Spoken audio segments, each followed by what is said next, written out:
Hi YouTube, it's Mr. Dodo8449 here, and today it's time for a quite delayed layout update. I've been currently working on the gaage exhibition layout that I've just put a video up on a day or so ago, and yeah, so I've kind of been delayed on getting this layout update done, but yeah, I am back now and I will be covering a couple of areas which I've been working on. So we'll start off over here. And I haven't done much of the scenery from where it was. What I have done is try to dull down the grass in between the two tracks. I accidentally made it a bit too thick, which was my fault, my bad. But anyway, I've tried to cover that up a bit, and I think I've managed to pull it off quite well, just by basically putting another layer of glue on it and placing ballast over the top of the grass. I think it's pulled it down enough, but it's a bit too thick just here, sort of in that 6 inches. So there's a little bit more work to do on that. But again, I've kind of run out of ballast at the moment, so I need to go and buy some more of that before I carry on. Coming back here, I have decided to get rid of these here, and I'm going to replace them with matchsticks and then paint them the correct colour, so it's going to be proper fitted in there. I think it'll look a lot better than having just this old foam. Swinging back around to the station, 1, 2, 3, 4. I've built my station seats, as you can see. They are really nice actually, I really like them. They're GWR little seats. You build them out of card. Look at the detail there, it's just nice GWR. They look really realistic. They are a Metcalf card kit, so I'm doing a tutorial on how to build these. Really simple, I can probably build one of these in about 2 minutes now. And yeah, they look really good. I'm probably going to have about 20 of them dotted over the station, 16 of them dotted over the station, so I need to buy 3 more packets. Yeah, I think I'll finish off really nicely with some station lighting, maybe some flower pots, things like that. I think that'll look really good. Another thing which I've done at this particular area is I've decided I'm going to put the footbridge at this end of the station. This is where it's going to actually sit. It's not going to move any more from there. I will not be sticking it down yet, but eventually that's where it will sit. So yeah, I need to build some barriers and so on just to go around the base and things like that. I haven't done much more to it since I cut it in half and extended it, but that will all happen in good time. So then, this is the area which I've been doing, well, most of the work on it, and I really am liking the look of this now. This is my bridge that you saw me build in the previous update. I've now added, well, I'll start off on the bridge and then I'll move to the scenery around it. So the bridge is now got its face on it. As you can see, there's like 3D design. You can see a nice shadow just where that is. On the top, I put stonework on the inside of the tracks and on the outside of the building, outside the bridge, you can see just there, and I put a top on it. I put a top on these 3. I've got to do these last 2 here, but I'll get around to that as soon as I've managed to print off some more card. As well as that, obviously it's all been ballasted, including the bits that just arrive up to the track. There's a nice bit of grass added in between there to add a bit of detail, and down in this gap here there's also quite a lot of grass. Sorry, it's not grass, it's just foliage, and the same goes for down here. I'll come back to that in a minute. But what I've done on the top, obviously ballasted out. On these 2 lines here I added quite a lot of green. Obviously the branch line won't be like as well maintained, so there's a bit more greenery on here. And when we move over to the main lines, you can see that they are nice bit of greenery sort of in the middle. There's the odd bush and so on, as you can see, but it's pretty much nice and clean. It's nice and straight and it works really well. I've also added the point motor there. I haven't wired it in yet because I need to build a control panel, but it's working, so that's really good, which means that point there is now working.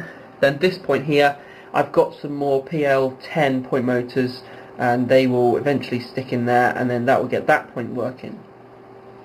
So as I said, I come back to this area here. This is now moving to the scenery.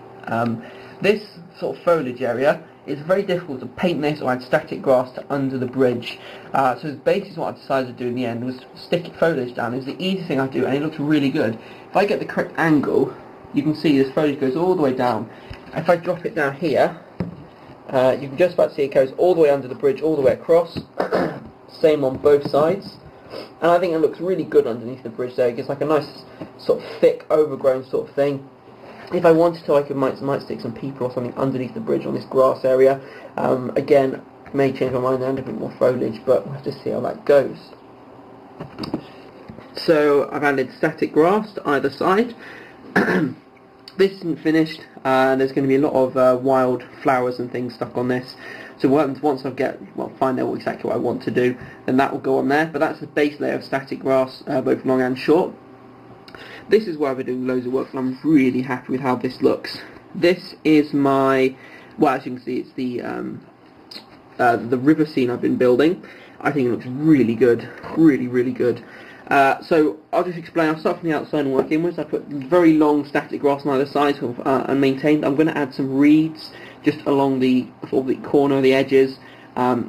Now I want this to be very fast flowing water, so I might make this into like a bit of a marshy land, which means adding more reeds, sort of wildflowers and things like that. Maybe like an old heron or some birds, wild sort of water birds and things like that, just to give this area like a marshy area. On the other side, again, I've done the static grass. That's going to be just pretty much the same as what's on the slope. It's kind of right down to the river. Now I wanted this to be very fast flowing water, so I also wanted to have waterfall, but I didn't want to have like a proper, 100-foot waterfall or anything. So what I've done is basically 3 drops, so 3 different levels of the water here, being high, medium and low. Then I put a layer of, what did I use? I used sand actually. I wanted a sandy coloured base, so what's better than sand. Stuck some sand down, sprinkled some, this is actually old gravel from a fish tank. I've cleaned it up. I've just lightly stuck it on in places just to give a bit more detail. And then these big rocks here are just pebbles from outside. Well, they're large chunks of gravel. And they look really good actually.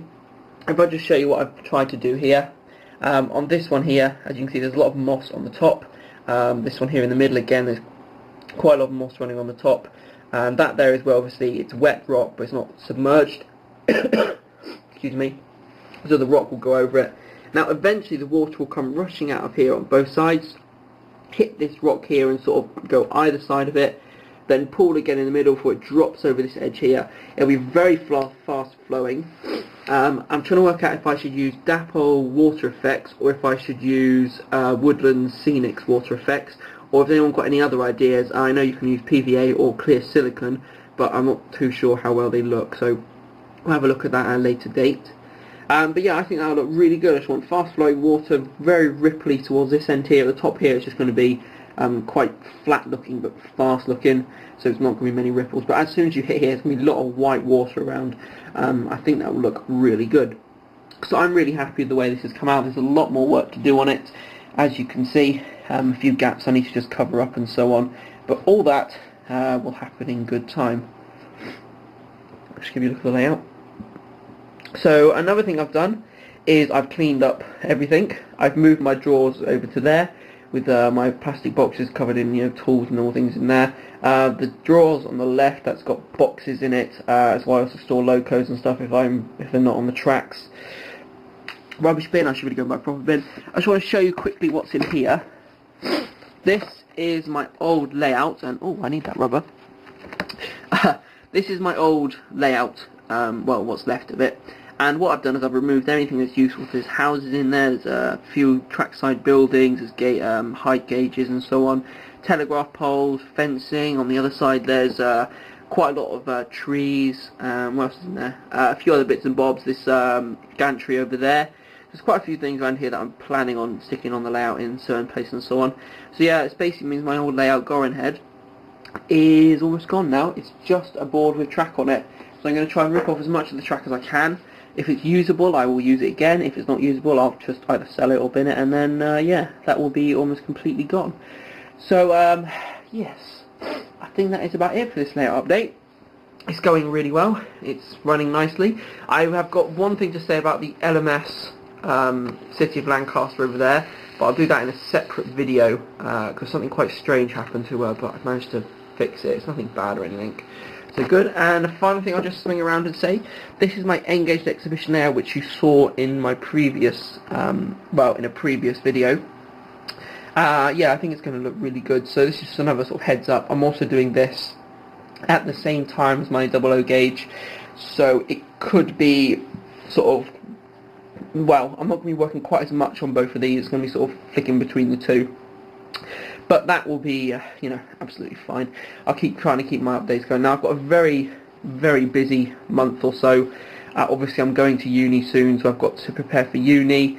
I've got work to catch up on and finish up and so on. So, yeah, basically, I'm just saying the updates will become less infrequent for the layout. So I'm going to try and keep them going. But I've got quite a few other sort of how-to videos and so on coming up. And yeah, hopefully they won't be too long. So that is about it, I think. Yep, that's everything I needed to cover. Thanks for watching. If you have any comments, leave them below. Hit that like button and subscribe button. And yeah, I'll catch you again soon.